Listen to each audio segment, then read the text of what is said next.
Happy Christmas.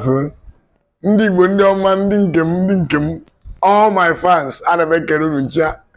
Asịkwana m na nke onye echi ya zere nke onye eji eko ya akọkwana ya.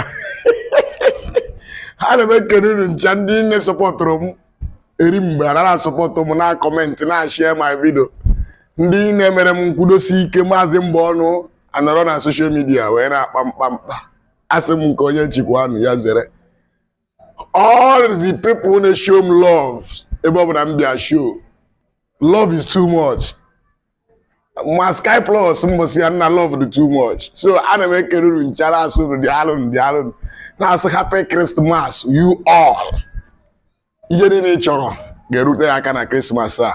Ndụmọdụ ka njikwa bịa o. Ịṅụgide mmanya na village, ejikwara nyụọ mamịrị. Ịṅụgide mmanya ịchọrọ ịnyụ mamịrị. Buru mmanya eji enyụọ mamịrị. Ọ bụrụ simenti, ọ dị anya aja arọ. Iwe nọ na village wee bụrụ nwaanyị. Ndị obodo Igbo wee natasịa. Sọba na obodo Igbo, o nwere ndị na-asaba chenji nọmba. Awọrị ahụ na-eso obodo Igbo atụbaghị ma anaghị asaba je laa n'ọkpara m road je zuo n'ofuru. Na-apị ihe ara marọ. Gekwa ntị. Ọkwa Jenụwarị, Febrụwarị, Maachị Igbo gbasọ mmiri. Uche dị dịkwa ya.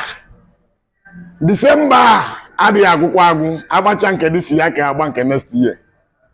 Emekwana ka ije mee show itinye onwe gị na nsogbu. Ọkwa maazị mbọ ọnụ kwuru ya. Ị na-anya bụ na ịma nna nwunye ya akpa gị ejuru eju. Omebekwa onye mara ihe next year ya bụ. Ị nọrọ ebe ị nọ, ana niile bụ gịnị otu. Ịnwa mee ya n'ike bata next year. Tinubu wee wepụta ofufe.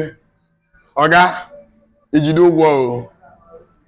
Asịkwara na maazị mbọ ọnụ kwuru ya. Ihe m ji bịa bụ ndụmọdụ nwere na-asịkwa unu ọ dị onye m mejọrọ na past film m mere eme ma kọmentị ma reaction m mere ya gbaghara. Eji m $1 na-ayọ ndị niile m mejọrọ emejọ gbaghara nụ m ndị mejọkwanụ m agbaghara m unu maka na afọ amụmụ Jizọs bụ afọ ngọzi so na-asụ unu nkonye ji eko ya kọkwana ya. Anụ biko ebe ọ bụ na ịfụrụ maazị mbọ ọnụ na-asọpọtụkwa na anyị nwanne anyị na-asọpọtụ anyị gbaa mbọ na-share vidio anyị gbaa mbọ na kọmentịrị anyị like be anyị ọkwa anyị dịrị na mma ọ dịrị gị na mma nwanne gị dịrị na mma nwekwu ihe mee nwanne mmadụ biko mention your friend gwa ya na maazị mbọ na-emezi biko follow be na anyị follow na anyị ka anyị dịkwa ka ibe anyị. Daalụ! Happy Christmas!